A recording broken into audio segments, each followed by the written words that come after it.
Bom dia. Sábado, chuvoso e estamos por aqui, né?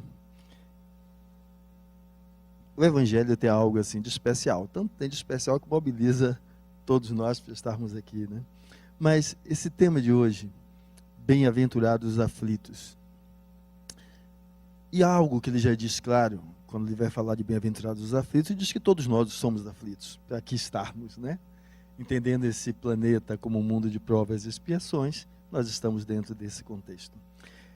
Lembrando dos aflitos, eu vou fazer uma menção a um trabalho que se desenvolverá aqui no próximo sábado, no período da tarde, de 1 da tarde até mais ou menos às 17h30, que justamente se refere aos aflitos, aqueles que partiram e têm a possibilidade, através de médiuns, de conseguir mandar mensagem para quem aqui está. Teve um trabalho anterior, demonstrado aqui também no sábado, pós-evangelho, e teremos no próximo sábado esse trabalho com o médium Alaur Borges, conhecido como Cartas Consoladoras. 3 centros espíritas estarão veiculando o trabalho dele, o nosso será aqui no dia 28, e como é que ele funciona? Ele vai estar aqui antes de 1 hora, e ele faz entrevistas, as pessoas vão, conversam com ele, 100, 200 pessoas, e aí ele, depois disso, vamos estar no salão, vai transcorrer uma palestra, e durante a palestra ele vai psicografando as cartas, e essas cartas então são lidas e endereçadas a quem de direito. Então esse trabalho vai ocorrer aqui na próxima semana, e eu achei interessante, como coincidência, né, com o nosso tema de hoje, é porque, veja, tem uma coisa que nós temos um hábito às vezes terrível de fazer, é querer resolver o problema dos outros no nosso laboratório. E isso é fantástico. É fantástico porque o cravo no rosto do outro é uma besteira. O unheiro no pé do outro é uma besteira. Porque cada um só consegue ver como algo valoroso aquilo que está em si. O do outro é sempre secundário. Eu digo isso porque, às vezes, olhando esse contexto e olhando o que nós vamos veicular com relação à vida espiritual, a vida espiritual não é algo que se estabelece na dimensão pós o corpo. Aonde está o espírito, ali está transcorrendo a vida espiritual daquele ser. E todos nós somos espíritos, estamos encarnados. Então, esta é também uma dimensão do espírito. E aqui estamos convivendo e interagindo. Mas, Fernando, espiritual quando estão os desencarnados, estão todos aí ao lado de vocês. Podem apenas não estar vendo. E quando nós vamos descrever assim, vamos entender que a vida aqui é uma passagem, pela qual nós cruzamos, aferindo para isso, certo? Alguns aprendizados. São possibilidades de aprendizado. Por quê? Porque quando o Espiritismo vem como o Consolador prometido, o que no meu coração ressoa como Consolador prometido é aquele consolo que deram a Chico. Olhe, tudo passa.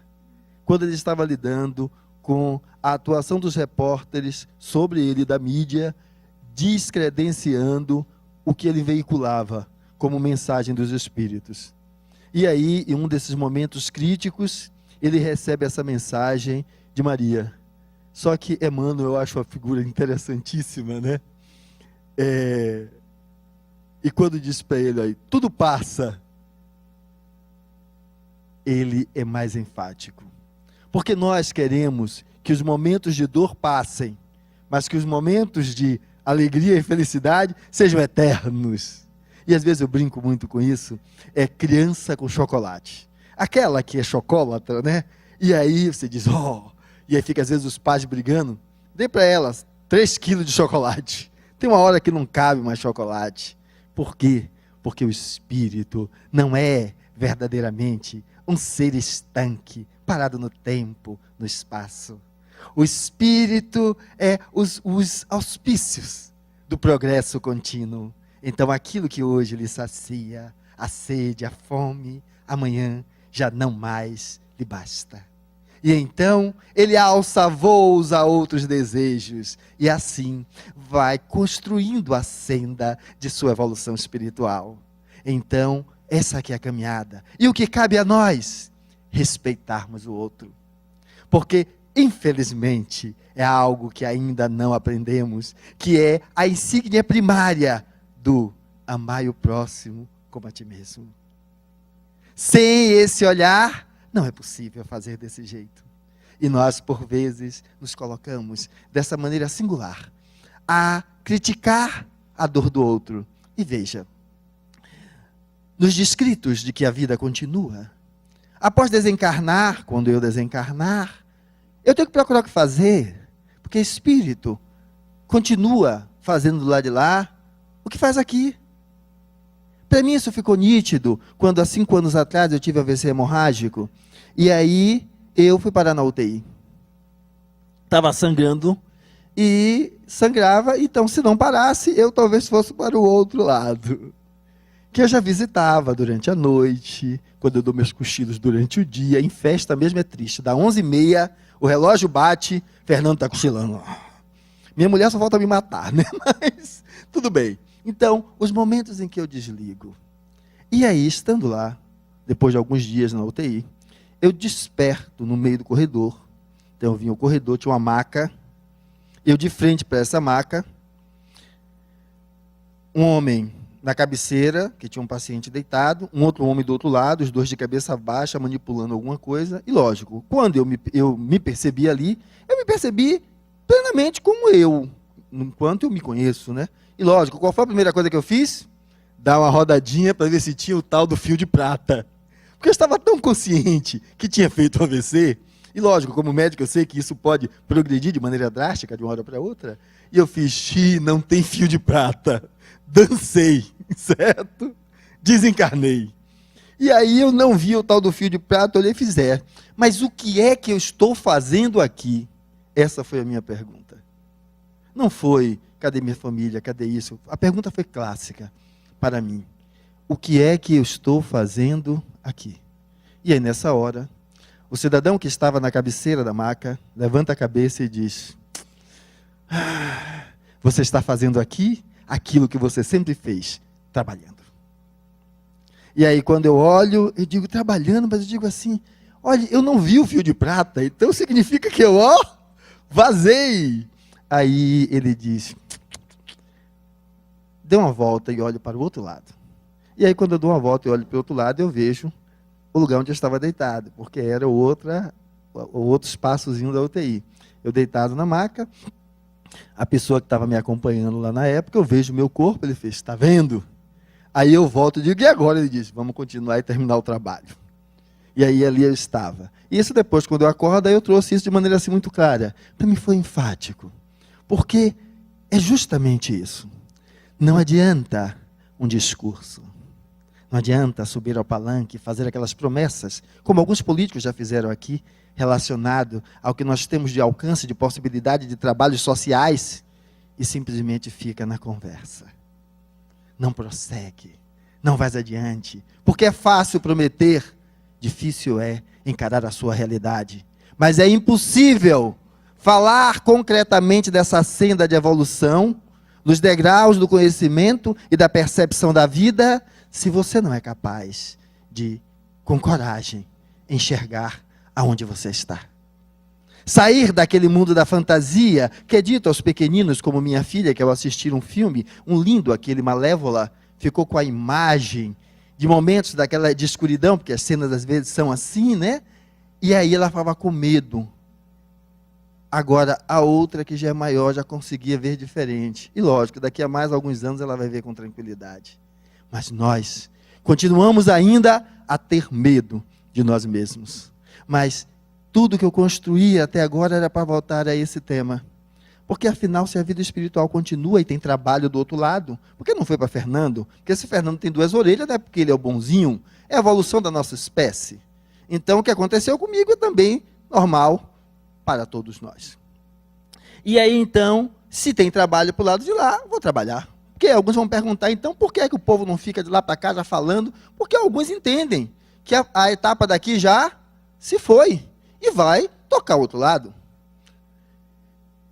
Mas, Fernando, e as pessoas que gostam da gente? As pessoas que gostam da gente, você vai ter duas categorias. As desequilibradas vão correr atrás da gente. E se elas estão desequilibradas para com elas, o que é que elas podem trazer para a gente? Desequilíbrio também.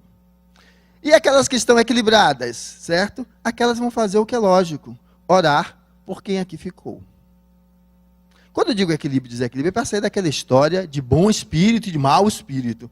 Porque eu estou chamando de equilíbrio e desequilíbrio é o nível de consciência que a pessoa tem do seu status e do contexto em que tudo aquilo está envolvido, né? De uma maneira a buscar uma postura edificante, como aquela que entendeu que desencarnou, deixou o filho, vai buscar fazer o quê? Orar por ele. Porque se para ela a vida teve dificuldade, teve aflição, para ele também. E se ela está assim, olhando, a primeira pergunta é: quem pode me auxiliar? Então a primeira precisa auxiliar a si.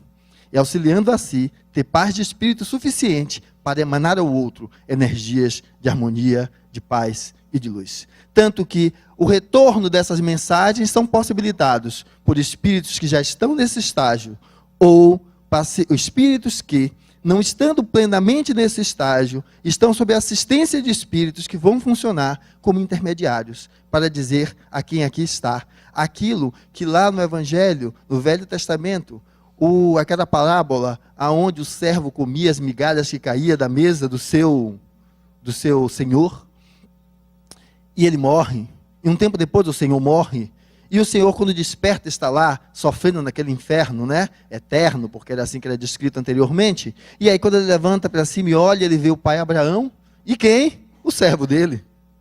E aí ele pede, né, auxílio, e diz, ou seja, sintetizando o que transcorre nessa parábola: pai Abraão, pede então que ele vá e diga aos meus filhos que a vida continua. E aí ele diz: vocês tiveram Moisés e não ouviram, vão ouvir os mortos. Mas veja, os mortos não são mortos, são vivos. E eles vêm, estão presentes e dizem: estou aí. E uma das formas em que isso se torna veementemente real, como uma forma de amenizar a aflição de quem aqui ficou, são as cartas que eles mandam de lá para cá. E às vezes pode ser a chave de consolo. Só que, por que eu trouxe, eu estou tocando nisso, é que o consolo não é a carta que você recebe.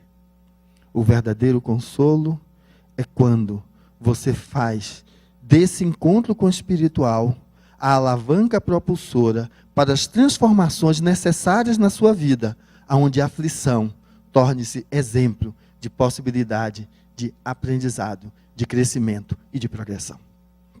Senão, isso vai ficar mais uma vez no campo do desconhecido. E vamos ficar ainda com bem-aventurados os aflitos, esperando cada vez uma carta melhor, cada vez algo mais explícito. E aí eu lembro daquela passagem das Mães de Chico, que está aí em filme, né?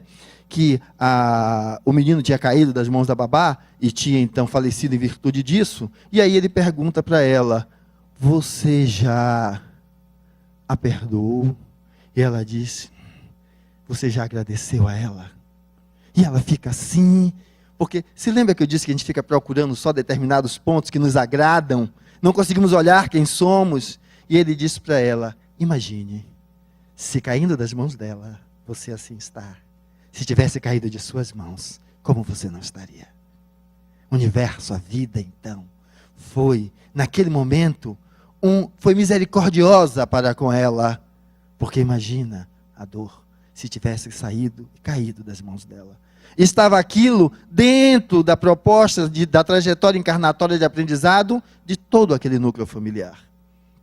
Então, é o convite que bem-aventurados aflitos nos faz, quando ele vai nos mostrar isso que eu coloquei aí. Eu acho interessante Jesus.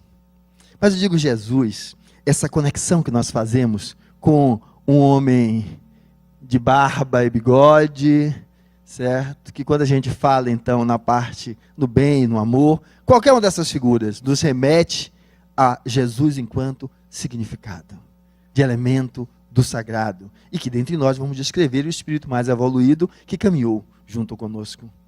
Só que tem algumas particularidades que para mim são fantásticas. Nessa casa, eu disse isso uma vez, há um tempo atrás, que para mim era fantástico estar aqui. Era que há muito tempo atrás houve um evento com alguém, médium, porque o médium pode fascinar-se, né? E aí, no momento que ele se fascina, ele começa a, inclusive, induzir comunicações, respostas que não existem. Ou porque ele mesmo está nesse fascínio e é um charlatão, ou pelo contrário, ele está sob os auspícios de um espírito que é um embusteiro, que aí conta uma coisa do que não é, porque quer ali se sentir o próprio. E aí então houve um evento desses aqui, e alguém, ao identificar essa pessoa, já tem muitos anos, fez assim, alguns, e disse assim: se fosse eu baniria desta casa. É um absurdo fazer algo desse jeito, algo desse tipo. Mas veja só, quem sou eu, né? Fernando é uma poeira, não é uma poeira, acho que é uma partícula disso. Mas para mim isso foi um fato significante que me fez ficar nessa casa. Porque eu ouvi aquele que dirige essa instituição dizer: não. Isto aqui é uma casa de doentes. Ele nos dizia aquilo que nos diz esse capítulo: aflições são comuns a todos nós. Esta é uma casa de doentes, porque nós estamos a passar pelos auspícios da necessidade, da conscientização e da percepção plena do que nós estamos vivendo e do que nós somos. Cabe a nós acolhê-lo e não jogá-lo para fora em qualquer lugar. Retirou-o das atividades mediúnicas, porque, lógico, havia um viés dentro disso, para que ele fosse, então, auxiliado no sentido do equilíbrio psíquico e energético e pudesse, depois, retornar às suas atividades sob a observação do coordenador para saber se aquilo tinha sido então superado e aí, então, aquela teria sido uma etapa que o ensinou alguma coisa. Porque, às vezes, a gente fica justamente agindo como se fosse esse tal. Isso é assim, joga no lixo. Não. Porque tem um homem brilhante, e eu acho brilhante porque algumas pessoas só acham brilhantes os espíritos que aqui se apresentam como espíritas, mas um homem brilhante que fez: tudo vale a pena quando a mente não é pequena. Ou seja, não se apequene diante de nada que você tenha feito, seja o mais sórdido que for, porque é isso que para o outro seria motivo de caçoar de você, de lhe discriminar, de colocar no mastro da bandeira para lhe exterminar, onde na realidade reflete apenas o medo e a incapacidade dele de lidar com o que ele é. Então, lhe colocando no poste do martírio, ele ameniza a dor dele, como alguns entendem que o Cristo, no poste do martírio, aliviou as nossas dores. Na realidade, o Cristo traz algo que eu estava dizendo que era primordial. Aonde você encontra o Cristo? O Cristo não se colocou em nenhum templo, em nenhum pedestal, em nenhum lugar físico. Aliás, é um lugar físico, sim. Porque quando ele retorna, e eu uso sempre esse exemplo quando eu falo, e no Evangelho é mais do que bem colocado, ele diz o seguinte: aqueles que fizeram por mim, fiquem à minha direita. Os que não, à minha esquerda. E veja que, atualizando para os tempos de hoje, a esquerda, o que tinha de coordenador espírita, bispo, religiosos, não estava no gibi. E do outro lado, pessoas comuns. Dona Maria, que toma porrada do marido, que tem um filho que é drogado, mas está ali junto, tentando ajudar com aquilo que pode. Tentando manter e fazer algo com aquilo que lhe cabe nas mãos. Ou seja, ela faz o que é mais precioso.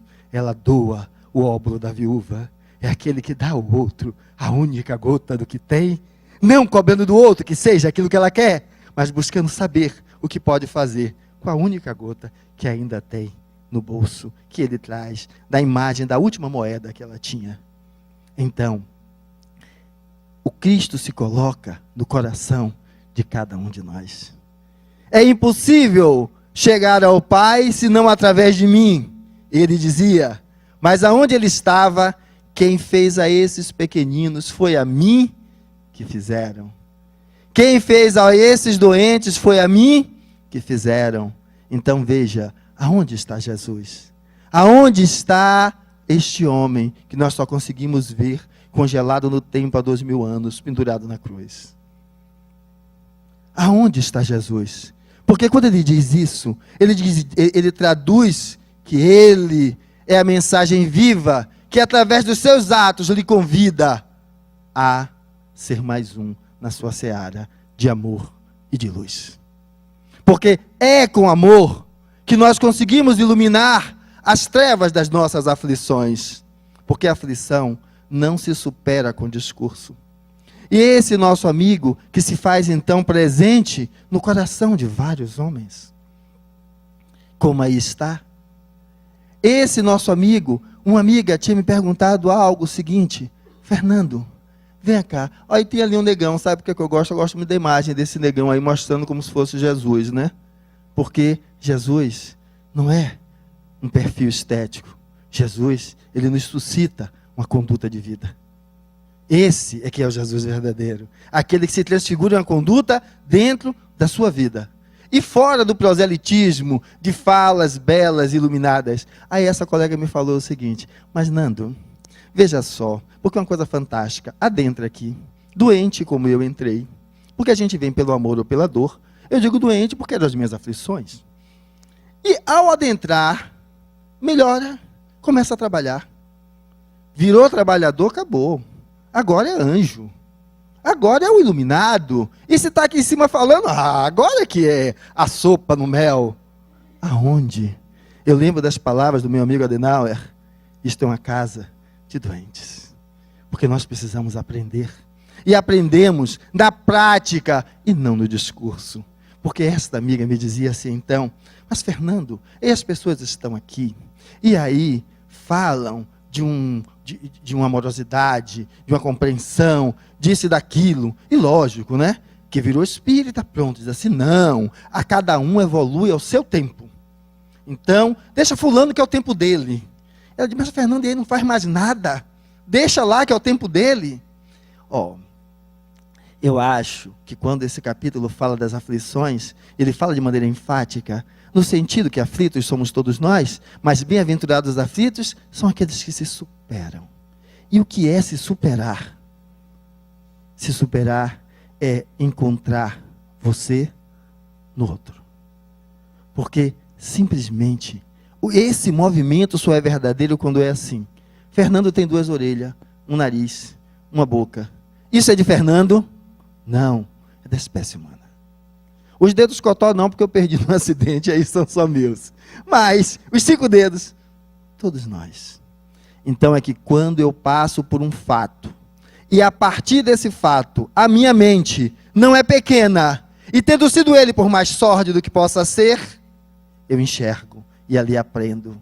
O que é que muda? Quando eu vejo o outro, eu não o aponto. Eu não quero resolver o problema dele na minha mesa de laboratório. Eu não quero exterminar as suas aflições com as minhas propostas. Porque eu lembro que Fernando demorou muito para conseguir ouvir. E eu entendo que justamente o que Fernando demorou é que Fernando é o resultado, é mais que o resultado, das múltiplas experiências de vida, aonde lá atrás, talvez eu tive que matar um outro para poder sobreviver. Ou até comer um pedacinho, quem sabe, né? Porque lá atrás até isso acontecia.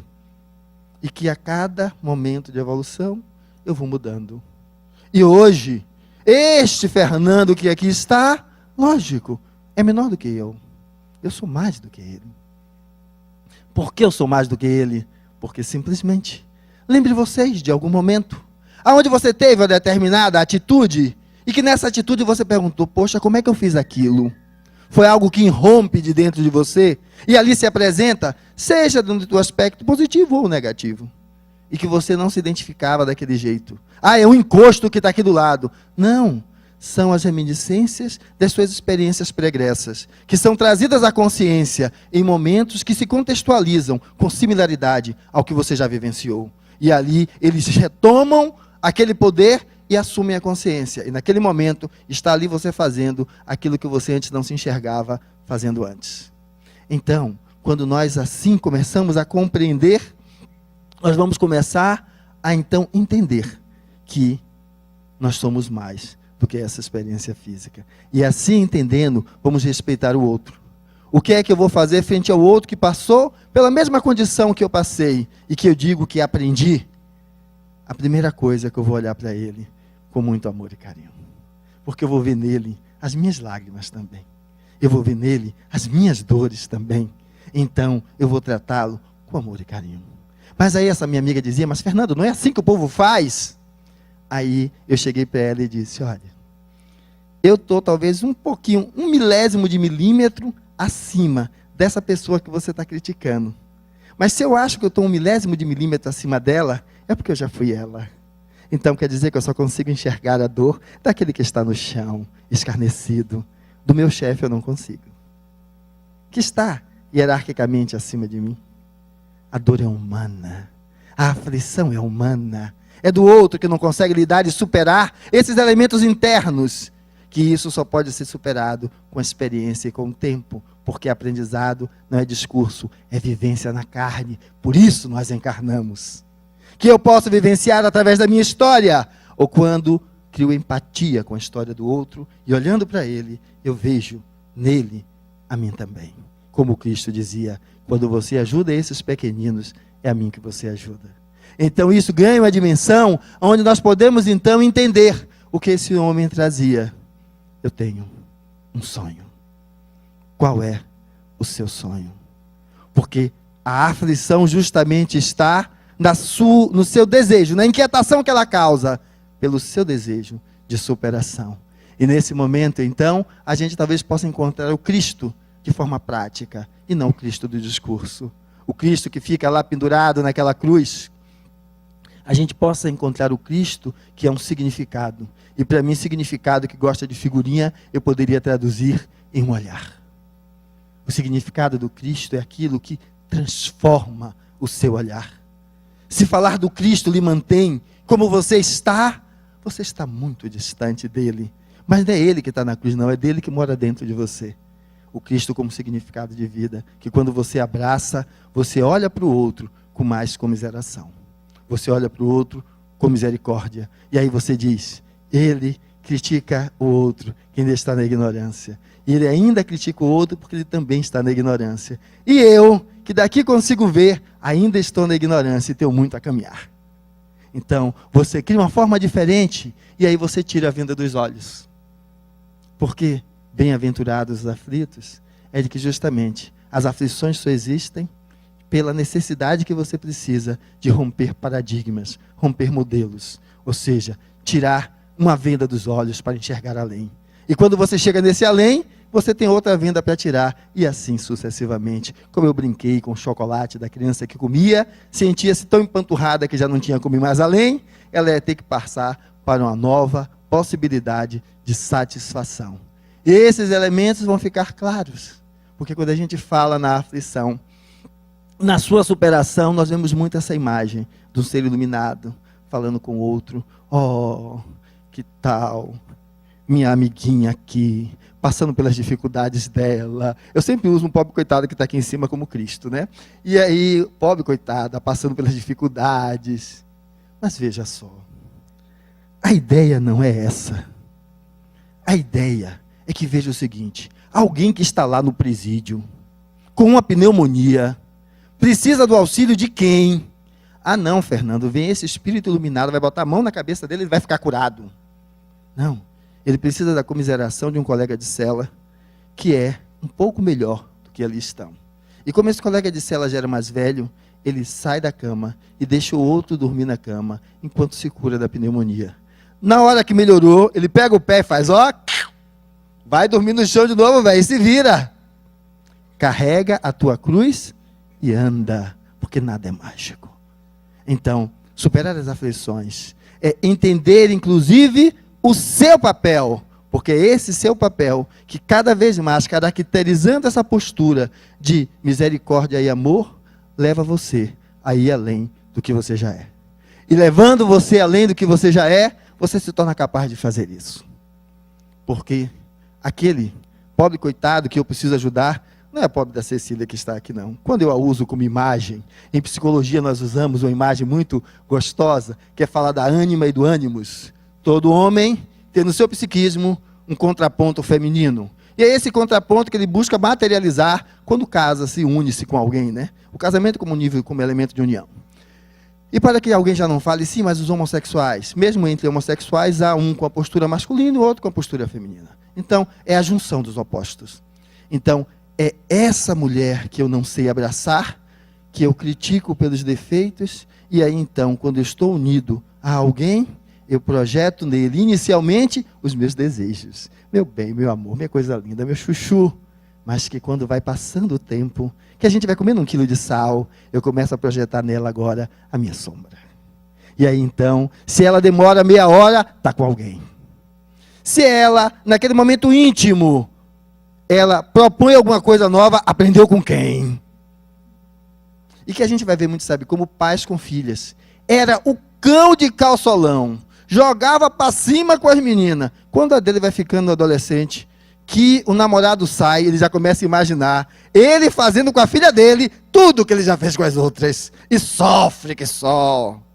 É para a gente entender que esse elemento do feminino que eu estou projetando, ou seja, para a namorada da minha filha sair com ela e eu ver toda essa imagem tenebrosa, a primeira coisa é que ninguém faz com o outro o que o outro não permite. É que na hora que ele fez com as outras, eram mulheres quaisquer, porque a mulher melhor ele escolheu para casar. Então, na hora que ele pensa na possibilidade do outro fazer com a filha dele, é porque ela será essa mulher qualquer. Ou seja, a sombra daquilo que ele não fosse capaz de abraçar. Porque, por exemplo, como eu citei o presidiário que conseguiu sair da cama e dar lugar para o outro, que melhorasse da pneumonia, eu estou indo para o oposto, a prostituta. Tem prostituta mais iluminada do que os nossos homens de gravata que estão lá em cima, decidindo as leis no nosso país e que nós colocamos lá. Então eles são expressão de cada um de nós. Mas se eu só consigo olhar daquele jeito, eu não consigo fazer aquilo que o Cristo perguntou. Quando foi que você me acolheu? Porque eu só sei acolher como bom aquilo que está revestido do modelo estético aceito pela sociedade em que vivo. Eu jogo no lixo aquilo que eu discrimino e como aquilo que eu não consigo abraçar. E aí voltando à imagem do nosso amigo que disse, aqui é um local de doentes. Não é o Centro Espírita Harmonia, não. É este planeta, um planeta de provas e expiações. Então, eu tenho que saber abraçar, para poder identificar o que é de fato valor. Porque se eu soubesse, não estaria no plenário as pessoas que lá estão.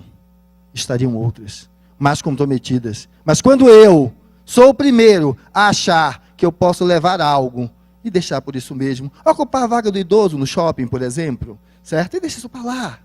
Significa que o outro também pode fazer, levar os milhões da Petrobras e deixar tudo por isso mesmo. Mas por que eu estou falando disso no Evangelho? É por isso. A gente precisa sair como elemento de superação da aflição, daquela visão do sagrado, como algo padronizado, num certo protótipo, que é aquela coisa assim, falada de maneira eloquente, de maneira suntuosa. Não. Se eu não sou capaz de ver o Espírito naquele que dorme comigo na cama, na minha pequena que corre e reclama de mim, eu vou ver o Espírito aonde? Se eu não consigo com eles me ver como um, como eu vou me ver um com Deus que eu não vejo? Então, essa solicitação é para que a gente aprenda a estender a mão a nós mesmos. Então, no momento que eu entendo que tudo vale a pena quando a mente não é pequena, eu aprendi com o que eu passei. E eu não vou querer impor à minha filha uma conduta, mas alertá-la que busque estar de olhos abertos para aprender com tudo aquilo em que ela se envolve, para ela pesar e ir adiante, porque essa história não é minha, é dela. E aí então o sofrimento muda, porque eu não posso controlar a dor do outro. Mas quando eu não tenho isso na minha cabeça, como fica doloroso? Porque a gente dá a alguma coisa um peso maior do que ela tem. E é quando a gente fica preso naquela dificuldade. Preciso falar, uma coisa simples, está vindo para cá e tem uma blitz. Meu Deus, vai me pegar, vai prender, vai conversar. Tinha tomado um copo de cerveja, né? E vai acontecer, você fica imaginando 1000 coisas. Passou direto, a blitz nem parou. Mas teve um que infartou, porque ficou tão assim, e a pressão era alta, que infartou. Ou seja, a cada dia, sua agonia.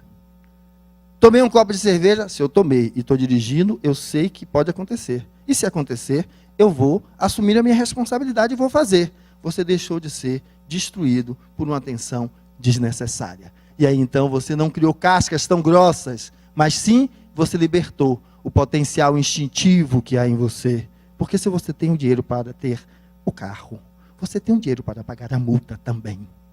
Mas vai apertar? Vai, mas você vai pagar. E se não tiver, venda o carro e pague. Você não nasceu com ele. Agora, vale a pena você se torturar? Aqueles que ficam lá 40 minutos você esperando até chegar no lugar e você fica, você sua a mão. Para que fez aquilo? Assuma a sua responsabilidade. Saia da culpa. E aí sim, você começa a diminuir a sua aflição. E você começa a perceber então como é fantástico você entender que a teia da vida, da responsabilidade se faz como elemento libertador das suas aflições. Assuma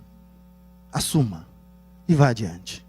E aí da próxima vez você vai pesar 2 vezes. Pô, será que valeu a pena ter tomado aquele copo de cerveja para ficar naquela agonia? Ou o contrário, lhe pegaram mesmo, você teve que pagar os 2.000 e pouco. Você, pô, será que vale a pena pagar 2.000 e pouco por um copo de cerveja? Aí você vai dar a chave para sua mulher. Ou você vai pegar um táxi que não vai custar esse valor. É para nós entendermos que a libertação da aflição está na compra do compromisso, da responsabilidade para com aquilo que nós fazemos da vida que recebemos. E assim então, eu tenho um sonho, seja uma realidade.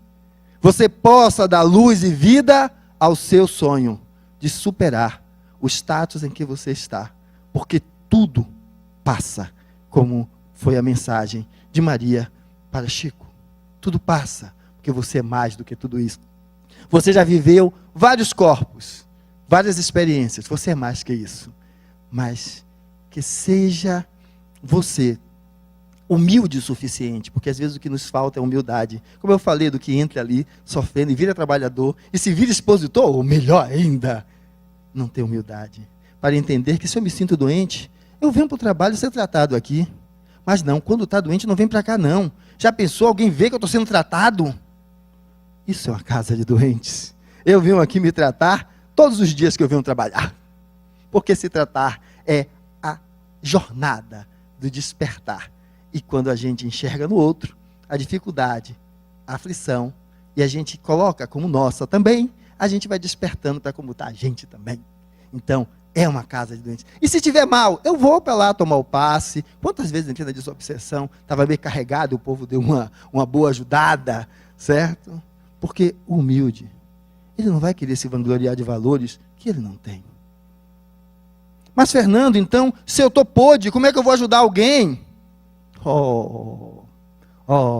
Nunca foi dito, seja o elemento dourado de luz para depois ajudar. Seja aquele presidiário que deu lugar para o outro. É aquela prostituta que pegou a outra que estava sangrando e tirou o dinheirinho que ela tinha, que tinha feito na noite anterior, e deu para ela comprar um remédio para parar a hemorragia. E disse, você vai me pagar. Mas ela deu. Então, a gente começa a compreender que a misericórdia está sempre presente. O Cristo presente no outro, graças a Deus, acorda e desperta, sem discurso de palanque. Mas é aquele que você estava no sufoco e parou para lhe ajudar a trocar o pneu. É aquele que você estava no sufoco e lhe ajudou quando você menos esperava. Não foi Chico, não foi Joana, não foi Bezerra. Foi uma pessoa. Ah, mas eu tenho muito que agradecer. Não, você tem muito que aprender com ela. E não deixe nunca de fazer ao outro aquilo que esteja ao seu alcance. Porque aí você consegue superar e acender em você a luz que você esperava que fosse desses grandes espíritos. Porque essa é a luz de Jesus, enquanto significado de amor e vida, que pede para que se acenda em cada um de nós. E que manda as aflições, porque nós a atraímos, para que a gente saia desse pedestal de pequeno rei e comece a entender que nós somos semelhantes. E o entendimento disso me faz verdadeiramente ter um outro olhar e despertar então esse espírito luminoso. E que esse espírito luminoso que há dentro de nós, que pode se materializar de maneira mais concreta, ele não vai se materializar só em luz, porque é isso que me apaixona. Na retórica de quem preside esta casa, é que ele fala tanto da mão que estende, como da mão que tenta. a mão da tentação. Como aquele médium, ele disse, não, ele aqui vai ficar para ser auxiliado. Porque é isso que nós precisamos fazer, reconhecer em nós que ambos estão presentes. Se você apagar um lado, você vai ser um ser incompleto. Porque aquilo que para você hoje era ruim, amanhã é o necessário para que você faça o salto que você precisa. Porque não há bom, ruim, bem, mal, como valores estanques, tudo está sempre relacionado a uma visão circunstancial. Uma visão de contexto naquilo que você vive. E aí então, quando você aprende, você vai entender que este sonho, que aqui eu trago como expressão então de Fernando, é que nós possamos amar o suficiente para abraçar esses dois lados, em vez de querer destruir um e ter só o outro. Porque se a gente não abraça, estamos negando a nós mesmos. Porque este é um planeta de provas e expiações. Esta é uma casa de doentes. E se eu amputo o braço doente, eu vou ser um aleijado. E um aleijado não faz a caminhada que precisa, porque o espírito só faz enquanto ser inteiro. E é impossível amputar o que você tem. É possível transcender. E só se transcende vivendo na pele. Por isso que você está suando, chorando e sofrendo. Até você aprender a olhar tudo isso de uma outra forma. E aí então entender que o desejo do sonho da superação transcende bem e mal. Dando agora ao que quer que você tenha vivido um significado que lhe leva a olhar mais além. O que é mais além é ver que o outro é igual, semelhante a você. Então se ame e ame o outro também. Porque quem se ama como é, ama o outro também. E consegue identificar nele, então, a necessidade desse olhar fantástico do nosso Mestre Jesus. Meu fardo é leve e meu jugo é suave. Mas a gente sobe aqui com a caneta na mão, ou assume a coordenação, ou como pais, nos tornamos os doutores da verdade. E aí vamos usar a chibata para forçar o outro a fazer o que precisa. O Cristo nunca disse isso. Nunca disse isso. Aí essa será a sua aflição. É aquele que diz, quando eu tinha tempo para abraçar as minhas pequeninas, eu não as abracei. E agora ela diz que é mico, está me abraçando na saída do colégio. Ou seja, viva cada momento de vida pleno como tal, e não esperando o amanhã, para que no amanhã você não fique chorando o que você não viveu hoje. E o que passou, passou. Construa o que você quer ainda chegar a viver. E aí vamos entender então que essa proposta do Cristo, ela nos traz algo renovador. É que só é possível lidar com os embates internos de maneira cada vez mais construtiva e edificante, reduzindo, amenizando as nossas aflições, quando entendemos que temos que olhar como Cristo olha, o fardo leve e o jugo suave. Quando temos que então entender que a busca de equilíbrio desse espírito está em aprender a superar as experiências pregressas, para ir além do que tem dentro dele. Aprendendo a superar as provas. Ah, mas esta mulher não presta. É prova, porque se eu atraio ela, eu sou com certeza igual ou pior. Porque cada um só atrai para si aquilo. E se não presta, só revela a minha ignorância, porque todos nós somos seres divinos. Eu é que ainda não desenvolvi em mim a capacidade de amá-la, como aqueles que me olham hoje com comiseração. Aprender a lidar com as expiações. Aprender a lidar com a educação desta encarnação. Porque eu vim e fiquei cotó. Isso tem um significado para a minha vida. Para mim eu aprendi que não vai os anéis e ficam os dedos. Vão os dedos e fica o resto. Então, para nós aprendermos que é preciso mudar a visão de mundo. Porque se mudar a visão de mundo, continuaríamos congelados no tempo. E aí essa sua dor, essa sua aflição, não vai passar tão cedo. Que é o que acontece com o desencarnado, que obsidiando o outro, só enxerga um momento e não consegue enxergar que a vida continua e vai adiante. Para que a gente entenda que superar tudo isso cabe apenas ao nosso livre-arbítrio. Não precisa da ascensão de Joana, Chico, Jesus ou quem quer que seja. Porque o próprio mestre dizia, levante, leva a tua cama e vai. Quando esteve com a adúltera, disse a ela o quê? Não peques mais. Ele não disse, eu garanto que você não vai pecar. disse ela, não peques mais. Use do seu livre-arbítrio para determinar o que você quer. Porque Cristo, antes de mais nada, é um exemplo de determinação e perseverança. Porque imagine, para chegar entre os 12, a trupe que ele trouxe, ser negado por todo mundo e continuar lá na jornada, tinha que ser um homem autodeterminado e perseverante. Para mostrar e romper paradigmas da época, tinha que ser um homem autodeterminado e perseverante. Aonde a gente vai entender que isso é possível quando a gente vai admitir equívocos e falhas na personalidade. Porque pintam para nós um Jesus mitológico, um Jesus que é divino, que é sagrado no sentido de divindade. Jesus foi humano, porque ele gostava de ser chamado de filho do homem. E a gente vai ver no evento do templo que ele joga os vendilhões para cima, que ele vai para a figueira e faz com que ela seque, porque ela não tinha figos, fora da época de dar figos. Vamos ver ali a ira de um homem. Então Jesus, antes de mais nada, é homem. Por isso ele diz que se encontra no coração do homem. E a gente precisa admitir, então, os nossos equívocos e falhas de personalidade, para que a gente possa ir reparando, se educando e aprendendo com tudo isso, aonde sacrifício para transformações e mudanças passa a ser sacrifício. O sacrifício de, encontrando-se consigo mesmo, deixar de se autodestruir, dando a você mesmo a capacidade de realizar o seu grande sonho e ir adiante. Então, equilibrando o que há em você e não querendo amputar uma dos seus aspectos. E não entender isso como um ponto de chegada, porque alguém fica esperando encontrar a felicidade, o encontro com o reino de Deus. Vai passar pelo aquilo que eu passei. Eu estou fazendo o que aqui? Trabalhando como você sempre trabalhou. Porque na realidade não há um ponto final. Na realidade o que há é o caminho.